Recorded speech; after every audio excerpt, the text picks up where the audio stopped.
NIOS 10th Social Science Book 1 Chapter 1 प्राचीन विश्व। प्रश्न 1, प्राचीन भारत के किन्हीं दो चिकित्सकों के नाम बताएं।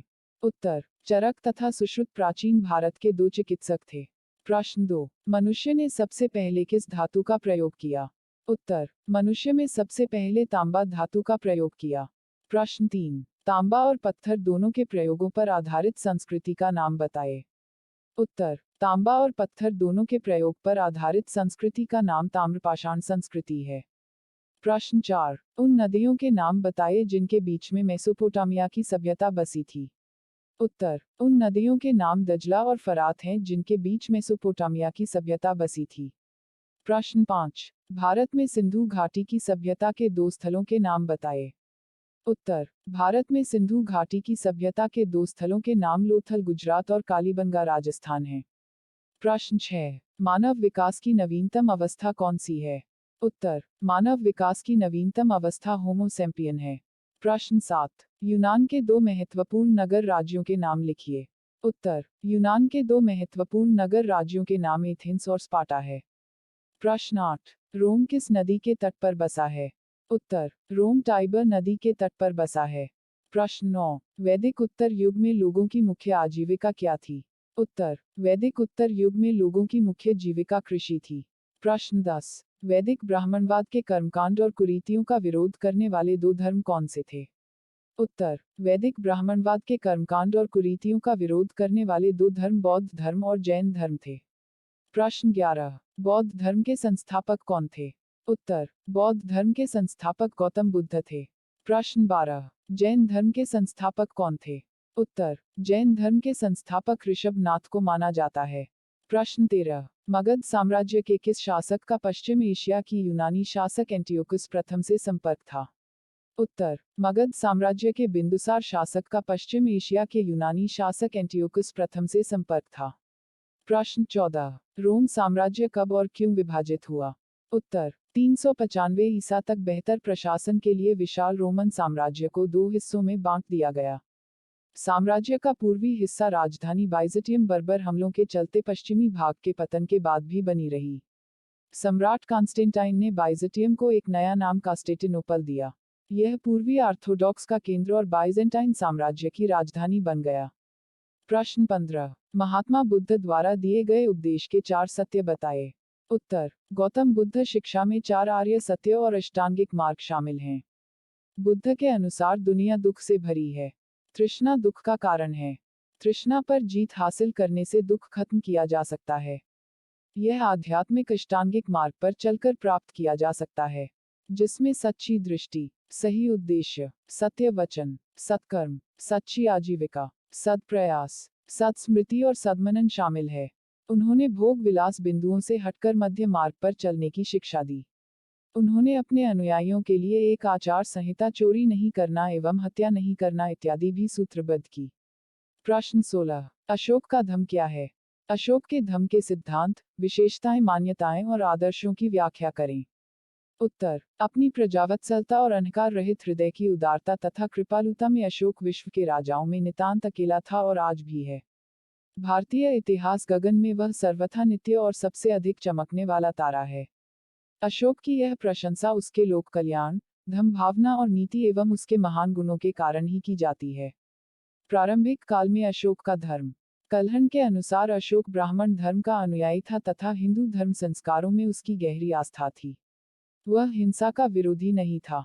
वह शिव की उपासना करता था। किंतु अशोक की धर्म संबंधी ये मान्यताएं कलिंग युद्ध तक सीमित रही। कलिंग युद्ध के पश्चात अशोक के धर्म की धारणा।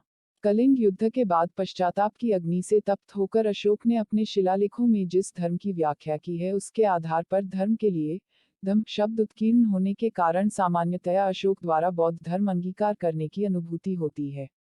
अनेक विद्वान अशोक के धम्म का अर्थ बौद्ध धर्म से लगाते हैं, परंतु शिलालेखों से स्पष्ट है कि उसका अर्थ जीवन के सर्वमान्य नैतिक सिद्धांतों और व्यवहार से था। अशोक अपने दूसरे तथा 7वें स्तंभ लेखों में धम्म की व्याख्या इस प्रकार करता है।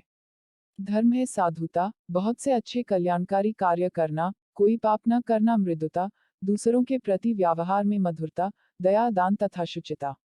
धर्म है प्राणियों का वध न करना, किसी भी प्रकार की जीव हिंसा न करना, माता पिता तथा बड़ों की आज्ञा मानना, गुरुजनों के प्रति आदर, मित्र परिचितों संबंधियों ब्राह्मण तथा श्रमणों के प्रति दानशीलता तथा उचित व्यवहार और दास तथा भृत्यों के प्रति भी उचित व्यवहार करना। अशोक की धर्म संबंधी मान्यताएं या लक्षण।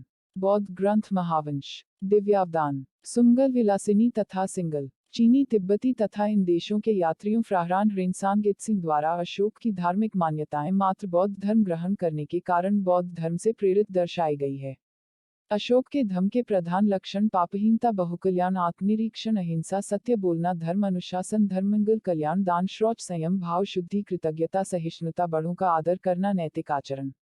डॉक्टर स्मिथ और डॉक्टर राधा कुमुद मुखर्जी के मतानुसार अशोक का धर्म सार्वभौम धर्म था क्योंकि उसमें सभी धर्मों के समान सिद्धांतों का वर्णन है। अशोक सर्वत्र धर्म का प्रचार प्रसार करना चाहता था क्योंकि उसमें सभी धर्मों का सार विद्यमान था। वस्तुतः अशोक का धर्म मानवीय भावनाओं से ओतप्रोत था। डॉक्टर रमाशंकर त्रिपाठी के अनुसार जिस धर्म का स्वरूप उसने संसार के सम्मुख उपस्थित किया वह सभी सम्मानित नैतिक सिद्धांतों तथा आचरणों का संग्रह है। उसने जीवन को सुखी तथा पवित्र बनाने के उद्देश्य से कुछ आंतरिक गुणों तथा आचरणों का विधान किया है। अशोक महान का धर्म संकीर्णता तथा सांप्रदायिकता से मुक्त था। शिलालेख विशेषज्ञ फ्लीट के अनुसार अशोक का धर्म बौद्ध नहीं बल्कि राजधर्म राजाज्ञा था। अशोक के धर्म के सिद्धांत, शिक्षाएं या विशेषताएं। 1. अशोक का धर्म के मूल तत्वों से युक्त है। अशोक ने वैदिक धर्म के मूल तत्वों को सदा याद रखा, जैसे दया, करुणा, क्षमा, धृति, शौच इत्यादि। बौद्ध और जैन धर्म में भी यह मूल तत्व है। 2. अशोक के धर्म के नैतिकता और सदाचरण मूल आधार है। 3. अशोक के धर्म में दूसरों के विचारों, विश्वासों, आस्था, नैतिकता और जीवन प्रणाली के प्रति सम्मान और सहिष्णुता रखने को विशेष रूप से कहा गया है। 4. अशोक के धर्म में अहिंसा को अत्यधिक महत्व दिया गया है। किसी जीव को न मारना, किसी जीव को न सताना, साथ ही अपशब्द न बोलना, किसी का बुरा न चाहना और पशु पक्षी, मानव, वृक्ष आदि की रक्षा करना और इसके लिए कार्य करना भी अहिंसा है। 5. ब्राह्मणों, श्रमणों को दान, वृद्धों और दुखियों की सेवा तथा संबंधियों, बंधु बांधवों, हितैषियों और मित्रों के प्रति स्नेहपूर्ण व्यवहार होना चाहिए। 6. अशोक के धर्म का एक आदर्श है मानव को भावनाओं की शुद्धता तथा पवित्रता के लिए साधुता, बहुकल्याण, दया, दान, सत्य, संयम, कृतज्ञता तथा माधुर्यपूर्ण करना है। 7. हितैषियों और मित्रों के प्रति स्नेहपूर्ण व्यवहार करना। 8. अशोक के धर्म का एक सिद्धांत सेवक तथा श्रमिकों के साथ सद्व्यवहार करना है। 9. अशोक के धर्म की मुख्य विशेषता लोक कल्याण है। धर्म मंगल अर्थात प्राणिमात्र की रक्षा और विकास के लिए कार्य करना। विलासी जीवन से दूर रहना, मांस भक्षण न करना, वृक्षों को न काटना आदि लोक कल्याण के अंतर्गत ही माने जाते हैं। 10. अशोक के धर्म की एक विशेषता यह है कि अशोक का धर्म सार्वभौमिक है। प्रत्येक स्थान पर प्रत्येक व्यक्ति प्रत्येक समय में धर्म का पालन कर सकता है। 11. अल्प व्यय कम खर्च, अल्प संग्रह कम जोड़ना, इसमें शामिल है। 12. निष्ठुरता, क्रोध, अभिमान, ईर्ष्या, दुर्गुणों से दूर रहकर कम से कम पाप करना चाहिए। अशोक महान द्वारा प्रतिपादित धार्मिक विचार सार्वभौमिक, सहिष्णुतापूर्ण, दार्शनिक, पक्षविहीन, व्यवहारिक, अहिंसक तथा जीवन में नैतिक आचरण के पालन को महत्व देते हुए अन्य धर्मों में आस्था प्रकट कर सभी धर्मों का सार थे। प्रश्न 17. हड़प्पा सभ्यता की प्रमुख विशेषताओं का वर्णन करें। उत्तर. हड़प्पा सभ्यता की प्रमुख विशेषताएं निम्नलिखित है।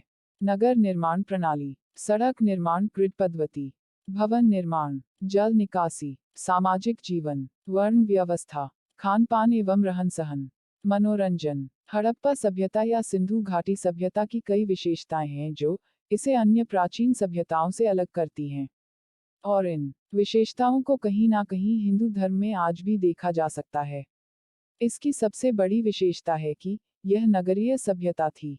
ऐसा मानना गलत नहीं होगा कि भारत में सर्वप्रथम सुनियोजित और सुव्यवस्थित नगरीय व्यवस्था सिंधु घाटी सभ्यता के रूप में पनपी थी। नगरों की व्यवस्थाएं निम्न थी। पके हुए ईंटों के मकान, सड़कों का चौड़ा होना, सड़कें समकोण पर काटती, पानी के लिए निकास व्यवस्था, सीवरेज लाइन और भी कई विशेषताएं थी जो आज के शहरी व्यवस्था से मिलती जुलती हैं। इसके अलावा यह नगर व्यापार प्रधान हुआ करते थे। सिंधु घाटी सभ्यता एक कांस्ययुगीन सभ्यता थी। यहाँ के लोग कांस्य से बनी चीजों का प्रयोग करते थे। खुदाई के दौरान कांस्य से बनी कई चीजें प्राप्त हुई है जिससे पता चलता है कि सिंधु सभ्यता के लोग कांस्य से भली भांति परिचित थे। यह तांबा और टीन को पिघलाकर कांस्य बनाते थे। सिंधु घाटी सभ्यता एक आद्य ऐतिहासिक सभ्यता है। आद्य ऐतिहासिक का तात्पर्य है कि इस सभ्यता की लिखित जानकारी तो मिली है लेकिन अभी तक इस लिपि को पढ़ा नहीं गया है। इस कारण इस सभ्यता को आद्य ऐतिहासिक सभ्यता कहा गया है। जब इस लिपि को पढ़ लिया जाएगा तब इसे इतिहास कहा जाएगा। यह विश्व सभ्यता युद्ध विरोधी सभ्यता थी, अर्थात यहाँ के लोग शांतिप्रिय थे। यहाँ प्रशासन सुव्यवस्थित था और ना ही खुदाई के दौरान किसी प्रकार के हथियार मिले। इस प्रकार कहा जा सकता है कि सिंधु घाटी सभ्यता के लोग अमन पसंद थे तथा यह एक युद्ध विरोधी सभ्यता थी। सिंधु घाटी सभ्यता के लोग धार्मिक तथा उनकी धार्मिक मान्यताएं थी। सिंधुवासी लिंग एवं योनि के प्रतीकों की पूजा करते थे। इसके अलावा वह वृक्ष पूजा, पशु पूजा, अग्नि कृत्य, स्नान, ध्यान और जल देवता की पूजा करते थे। वहाँ के लोग पवित्र स्नान और जल पूजा का धार्मिक महत्व समझते थे। इसके अलावा वहाँ के लोग पशु बलि और नरबलि देते थे। कहीं कहीं मातृ पूजा का उल्लेख भी मिलता है। सामान्य जनता जादू और टोने टोटके में विश्वास करती थी। सिंधुवासी परलोक में विश्वास करते थे और भी कई धार्मिक प्रथाएं प्रचलित थी जिन्हें आज भी हिंदू धर्म में देखा जा सकता है। उनकी लिपि को पढ़ा नहीं जा सका है, इसके कारण उनकी भाषा और विचारों को समझना मुश्किल है। सिंधु घाटी सभ्यता एक व्यापार प्रधान सभ्यता थी। जितने भी प्राचीन सभ्यताएं हुई है वे कृषि प्रधान थी, लेकिन सिंधु घाटी सभ्यता एक नगरीय होने के साथ व्यापारिक प्रधान सभ्यता थी। सभ्यता का विस्तार काफी बड़े क्षेत्र में था, करीब 13 लाख वर्ग किलोमीटर में फैली हुई थी। जितनी बड़ी मिस्र और नील सभ्यता मिलाकर थी उससे कई गुना बड़ी सिंधु घाटी सभ्यता अकेले थी। सिंधु घाटी सभ्यता के लोग कला एवं संस्कृति में निपुण थे। वहाँ के लोगों को मूर्ति कला, बर्तन कला, धातु कला, चित्रकला, लिपि ज्ञान, मापतौल, भवन निर्माण आदि कलाओं का ज्ञान था। उपलब्ध साक्ष्यों के आधार पर कहा जा सकता है कि सिंधुवासी कला प्रेमी थे। प्रश्न 18, हड़प्पा सभ्यता की नगर योजना का वर्णन करें। उत्तर, नगर नियोजन इस सभ्यता की सबसे बड़ी विशेषता है। हड़प्पा सभ्यता की सुनियोजित नगरीय व्यवस्था भारत के इतिहास में ही नहीं बल्कि विश्व के इतिहास में भी प्रसिद्ध है। माना जाता है कि भारत में सुनियोजित नगरीय सभ्यता का प्रारंभ यहीं से हुआ होगा।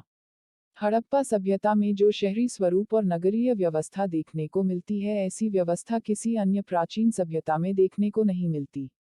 इस सभ्यता का नगर नियोजन ग्रिड पद्धति पर आधारित था। ग्रिड पद्धति पर आधारित।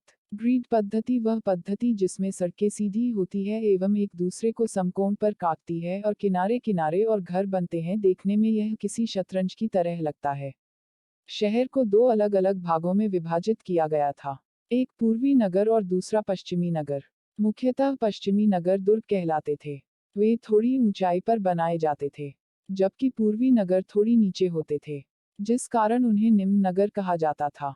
संभवतः पश्चिमी नगर में अमीर लोग रहते थे, वहां बड़े बड़े महल एवं घर थे, जबकि पूर्वी नगर किसान या आमजन के लिए होते थे। पूर्वी नगर के लिए चारों तरफ कोई सुरक्षा दीवार नहीं होती थी, जबकि पश्चिमी नगर में चारों ओर सुरक्षा दीवार होती थी, जिस कारण उन्हें दुर्ग कहा जाता था।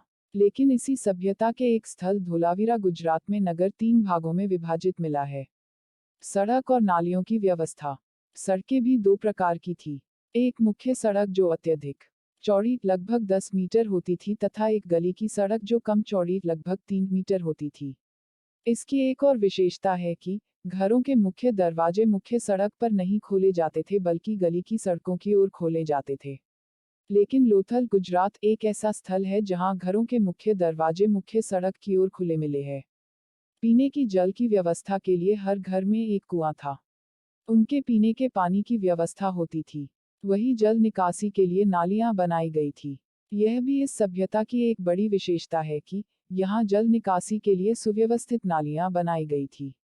घरों के पास छोटी नालियां थी, जो मुख्य सड़क के पास बड़ी नाली से मिलती और इनके माध्यम से शहर से दूर गंदगी चली जाती थी। धोलावीरा एक ऐसा स्थल है जहां लकड़ी से बनी नालियां प्राप्त हुई है जो ज्यादा सुनियोजित थी। भवन निर्माण। हड़प्पा सभ्यता की विशेषता। यहाँ के घरों की एक विशेषता थी, उनके दरवाजे और खिड़कियां मुख्य सड़क की ओर नहीं खुलते थे। सामान्यतः निम्न वर्ग के मकान छोटे होते थे जबकि उच्च वर्ग के बड़े होते थे। खुदाई के दौरान घरों में सीढ़ियों के अवशेष भी मिले हैं।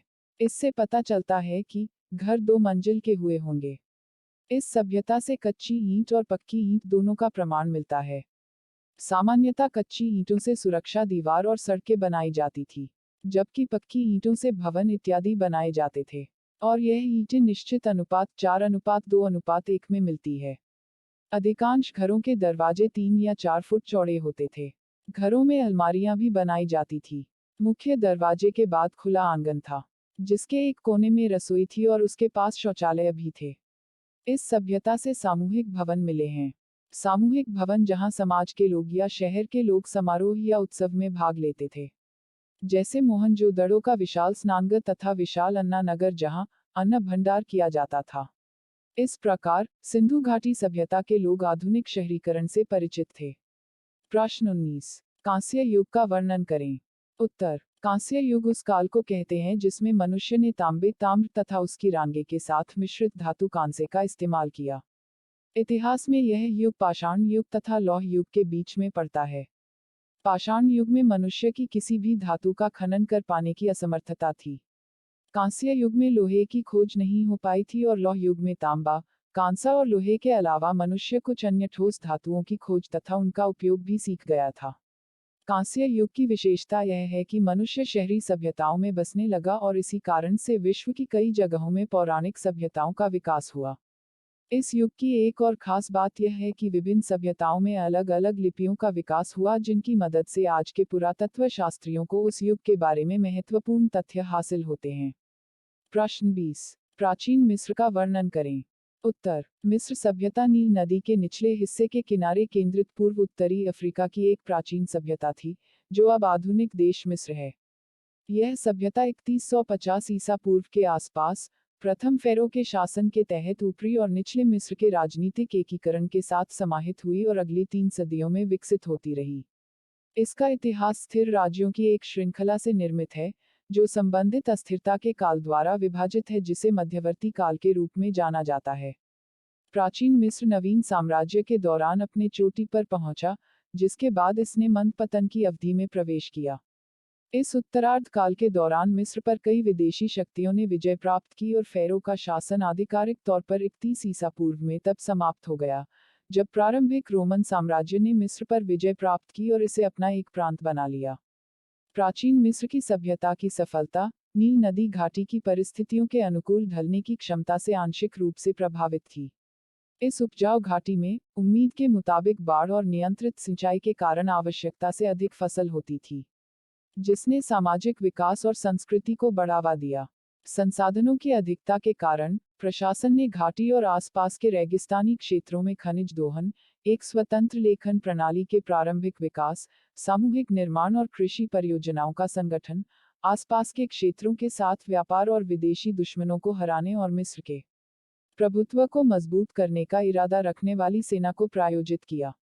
इन गतिविधियों को प्रेरित और आयोजित करना संभ्रांत लेखकों, धार्मिक नेताओं और प्रशासकों की नौकरशाही थी, जो एक फेरो के शासन के अधीन थे, जिसने धार्मिक विश्वासों की एक विस्तृत प्रणाली के संदर्भ में मिस्र के लोगों की एकता और सहयोग को सुनिश्चित किया।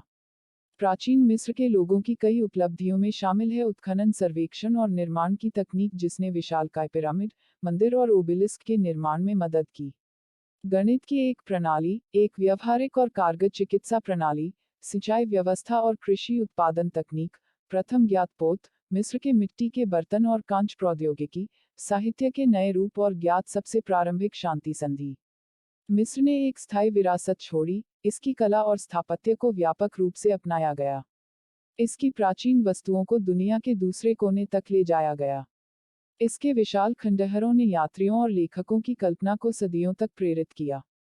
प्रारंभिक आधुनिक काल के दौरान प्राचीन वस्तुओं और खुदाई के प्रति एक नए सम्मान ने मिस्र और दुनिया के लिए मिस्र सभ्यता की वैज्ञानिक पड़ताल और उसकी सांस्कृतिक विरासत की अपेक्षाकृत अधिक प्रशंसा को प्रेरित किया। प्रश्न 21, चीन की सभ्यता का वर्णन करें।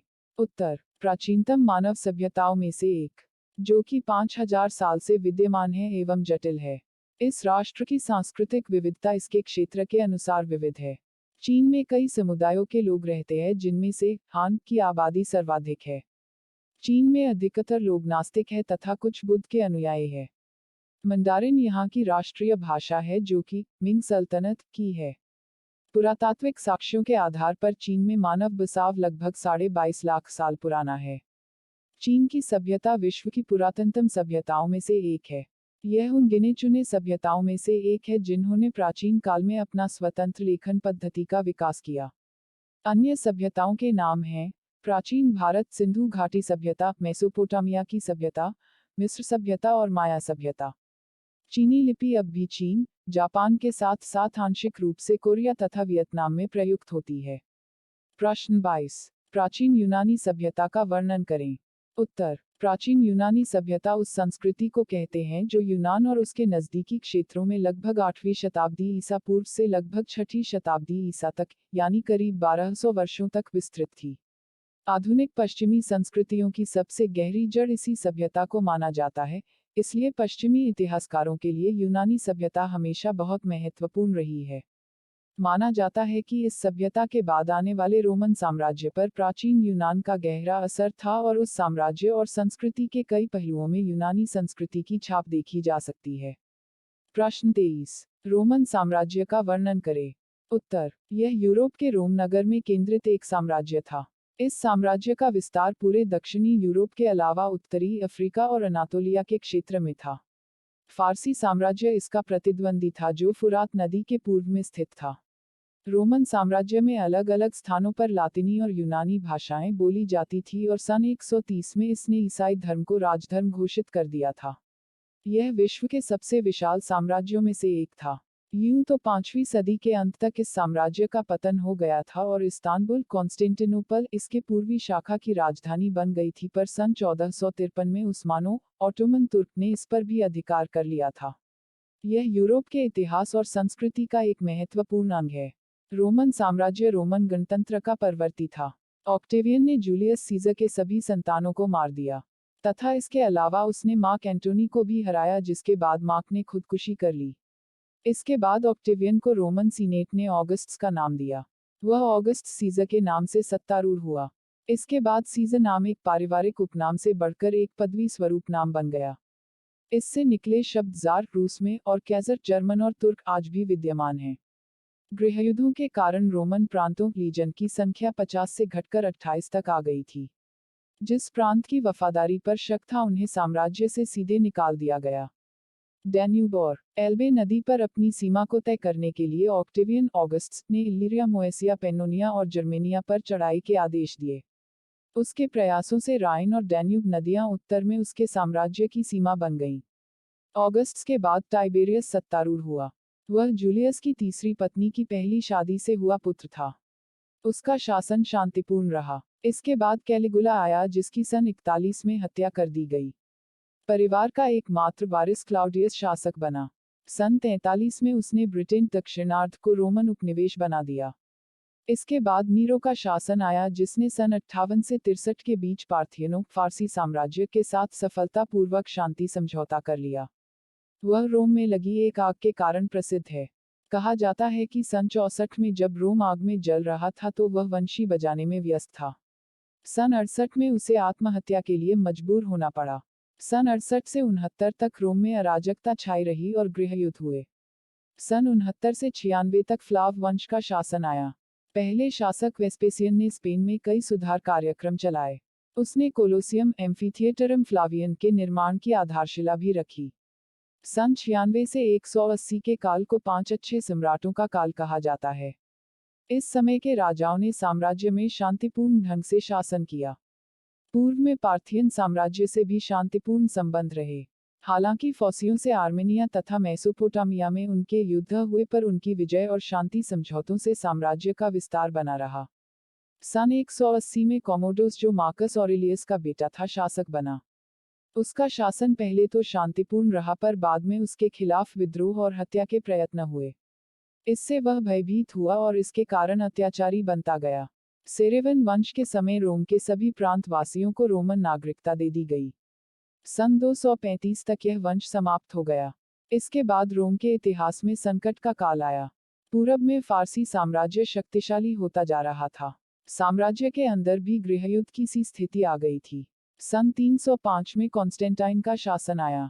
इसी वंश के शासनकाल में रोमन साम्राज्य विभाजित हो गया। सन 360 में इस साम्राज्य के पतन के बाद साम्राज्य धीरे धीरे कमजोर होता गया। 5वीं सदी तक साम्राज्य का पतन होने लगा और पूर्वी रोमन साम्राज्य पूर्व में सन 1453 तक बना रहा। प्रश्न 24। ईरानी सभ्यता का वर्णन करें। उत्तर। ईरान का पुराना नाम फारस है और इसका इतिहास बहुत ही नाटकीय रहा है, जिसमें इसके पड़ोस के क्षेत्र भी शामिल रहे हैं। ईरानी इतिहास में साम्राज्यों की कहानी ईसा के 600 वर्ष पहले के हखामनी शासकों से प्रारंभ होती है। इनके द्वारा पश्चिम एशिया तथा मिस्र पर ईसा पूर्व 530 के दशक में हुई विजय से लेकर 18वीं सदी में नादिर शाह के भारत पर आक्रमण करने के बीच में कई साम्राज्यों ने फारस पर शासन किया। इनमें से कुछ फारसी सांस्कृतिक क्षेत्र के थे तो कुछ बाहरी। फारसी सांस्कृतिक प्रभाव वाले क्षेत्रों में आधुनिक ईरान के अलावा इराक का दक्षिणी भाग, अजरबैजान, पश्चिमी अफगानिस्तान, तजिकिस्तान का दक्षिणी भाग और पूर्वी तुर्की भी शामिल हैं। ये सब वो क्षेत्र हैं जहां कभी फारसी शासकों ने राज किया था और जिसके कारण उन पर फारसी संस्कृति का प्रभाव पड़ा था। 7वीं सदी में ईरान में इस्लाम आया। इससे पहले ईरान में जरदोश्त के धर्म के अनुयायी रहते थे। ईरान शिया इस्लाम का केंद्र माना जाता है। कुछ लोगों ने इस्लाम कबूल करने से मना कर दिया तो उन्हें यातनाएं दी गई। इनमें से कुछ लोग भागकर भारत के गुजरात तट पर आ गए। ये आज भी भारत में रहते हैं और इन्हें पारसी कहा जाता है। सूफीवाद का जन्म और विकास ईरान और संबंधित क्षेत्रों में 11वीं सदी के आसपास हुआ। ईरान की शिया जनता पर दमिश्क और बगदाद के सुन्नी खलीफाओं का शासन कोई 900 साल तक रहा, जिसका असर आज के अरब ईरान रिश्तों पर भी देखा जा सकता है। 16वीं सदी के आरंभ में सफवी वंश के तुर्क मूल लोगों के सत्ता में आने के बाद ही शिया लोग सत्ता में आ सके। इसके बाद भी देश पर सुन्नियों का शासन हुआ और उन शासकों में नादिर शाह तथा कुछ अफगान शासक शामिल हैं। औपनिवेशिक दौर में ईरान पर किसी यूरोपीय शक्ति ने सीधा शासन तो नहीं किया, पर अंग्रेजों तथा रूसियों के बीच ईरान के व्यापार में दखल पड़ा। 1979 की इस्लामी क्रांति के बाद ईरान की राजनीतिक स्थिति में बहुत उतार चढ़ाव आता रहा है। इराक के साथ युद्ध ने भी देश को इस्लामी जगत में एक अलग जगह पर ला खड़ा किया है। प्रश्न 25। वैदिक सभ्यता का वर्णन करें। उत्तर। प्राचीन भारत में सिंधु घाटी सभ्यता के पश्चात जिस नवीन सभ्यता का विकास हुआ उसे ही वैदिक सभ्यता के नाम से जाना जाता है। इस काल की जानकारी हमें मुख्यतः वैदिक साहित्य से प्राप्त होती है, जिसमें ऋग्वेद सर्वप्राचीन होने के कारण सर्वाधिक महत्वपूर्ण है।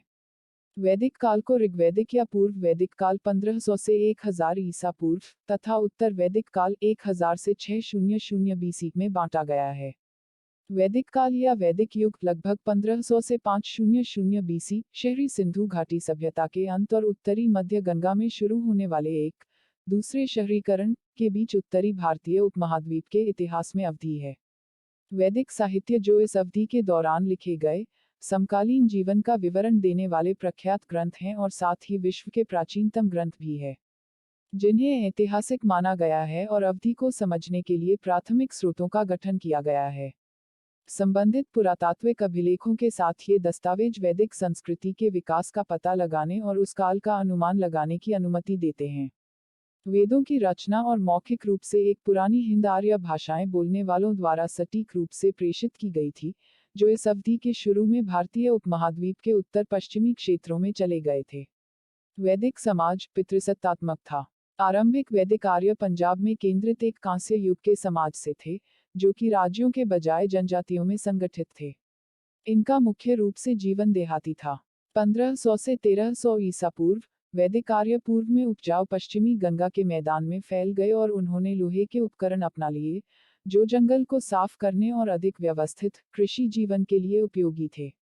वैदिक काल के उत्तरार्ध में भारत राजवंश, यदुवंश और कुरु साम्राज्य मुख्य शक्ति के रूप में उभरे। वैदिक हिंदू समाज यज्ञ सामाजिक व्यवस्था का एक अंग था। इस काल की वर्ण व्यवस्था कार्यानुसार थी, ना कि जन्म अनुसार। वैदिक काल के अंत में लगभग 700 से 500 बीसी में महानगरों और बड़े राज्यों महाजनपद का उदय हुआ।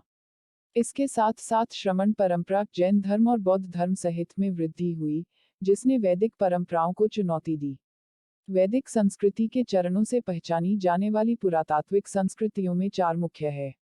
चित्रित धूसर मृदभांड संस्कृति, काले और लाल बर्तन संस्कृति, गेरू की कब्र संस्कृति। चित्रित ग्रेवेय संस्कृति में गेरू रंग की बर्तनों की संस्कृति। वेदों के अतिरिक्त संस्कृत साहित्य के अन्य कई ग्रंथों की रचना भी 9वीं शताब्दी से 5वीं शताब्दी ईसा पूर्व काल में हुई थी। वेदांग सूत्रों की रचना मंत्र, ब्राह्मण ग्रंथ और उपनिषद इन वैदिक ग्रंथों को व्यवस्थित करने में हुआ है।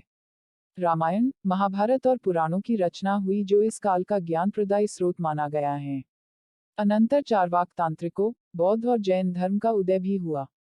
इतिहासकारों का मानना है कि आर्य मुख्यतः उत्तरी भारत के मैदानी इलाकों में रहते थे, इस कारण आर्य सभ्यता का केंद्र मुख्यतः उत्तरी भारत था। इस काल में उत्तरी भारत आधुनिक पाकिस्तान, बांग्लादेश तथा नेपाल समेत कई महाजनपदों में बंटा था। प्रश्न 26। मौर्य राजवंश का वर्णन करें। उत्तर, मौर्य साम्राज्य 322 से 185 बीसी प्राचीन भारत का एक शक्तिशाली राजवंश था। मौर्य राजवंश ने 137 वर्ष भारत में राज्य किया। इसकी स्थापना का श्रेय चंद्रगुप्त मौर्य और उसके मंत्री व गुरु चाणक्य को दिया जाता है। यह साम्राज्य पूर्व में मगध राज्य में गंगा नदी के मैदानों, आज का बिहार एवं बंगाल से शुरू हुआ। इसकी राजधानी पाटलिपुत्र, आज के पटना शहर के पास थी। चंद्रगुप्त मौर्य ने 322 बीसी में इस साम्राज्य की स्थापना की और तेजी से पश्चिम की तरफ अपना साम्राज्य का विस्तार किया। उसने कई छोटे छोटे क्षेत्रीय राज्यों के आपसी मतभेदों का फायदा उठाया जो सिकंदर के आक्रमण के बाद पैदा हो गए थे। 316 बीसी तक मौर्यवंश ने पूरे उत्तरी पश्चिमी भारत पर अधिकार कर लिया था। चक्रवर्ती सम्राट अशोक के राज्य में मौर्यवंश का वृहद स्तर पर विस्तार हुआ। सम्राट अशोक के कारण ही मौर्य साम्राज्य सबसे महान एवं शक्तिशाली बनकर विश्वभर में प्रसिद्ध हुआ। 323 बीसी में चंद्रगुप्त मौर्य ने अपने गुरु चाणक्य की सहायता से अंतिम नंद शासक धनानंद को 323 ईसा पूर्व में युद्ध भूमि में पराजित कर मौर्य वंश की 322 बीसी में नींव डाली थी। यह साम्राज्य गणतंत्र व्यवस्था पर राजतंत्र व्यवस्था की जीत थी। इस कार्य में अर्थशास्त्र नामक पुस्तक द्वारा चाणक्य ने सहयोग किया। विष्णुगुप्त व कौटिल्य उनके अन्य नाम हैं। प्रश्न 27। संगम काल का वर्णन करें। उत्तर, यह दक्षिण भारत कृष्णा एवं तुंगभद्रा नदी के दक्षिण में स्थित क्षेत्र के प्राचीन इतिहास का एक कालखंड है। यह कालखंड ईसा पूर्व 3री शताब्दी से लेकर 4वीं शताब्दी तक पसरा हुआ है। यह नाम संगम साहित्य के नाम पर पड़ा है। संगम साहित्य द्रविड़ साहित्य के शुरुआती नमूने थे। संगम से अभिप्राय तमिल कवियों के संगम या सम्मेलन से है जो संभवतः किन्हीं प्रमुखों या राजाओं के संरक्षण में ही आयोजित होता था। 8वीं सदी ईसा में 3 संगमों का वर्णन मिलता है। पांड्य राजाओं द्वारा इन संगमों को शाही संरक्षण प्रदान किया गया। तमिल किंवदंतियों के अनुसार प्राचीन दक्षिण भारत में 3 संगमों तमिल कवियों का समागम का आयोजन किया गया था, जिसे मुच्चंगम कहा जाता था। 3 संगम ये थे: प्रमुख संगम, मध्य संगम और अंतिम संगम। इतिहासकार तीसरे संगम काल को ही संगम काल कहते हैं और पहले 2 संगमों को पौराणिक मानते हैं। माना जाता है कि प्रथम संगम मदुरै में आयोजित किया गया था। इस संगम में देवता और महान संत सम्मिलित हुए थे, किंतु इस संगम का कोई साहित्यिक ग्रंथ उपलब्ध नहीं है। द्वितीय संगम कपाटपुरम में आयोजित किया गया था और इस संगम का तोल्काप्पियम नामक एकमात्र ग्रंथ उपलब्ध है जो तमिल व्याकरण ग्रंथ है। तृतीय संगम भी मदुरै में हुआ था। इस संगम के अधिकांश ग्रंथ नष्ट हो गए थे। इनमें से कुछ सामग्री समूह ग्रंथों या महाकाव्यों के रूप में उपलब्ध है।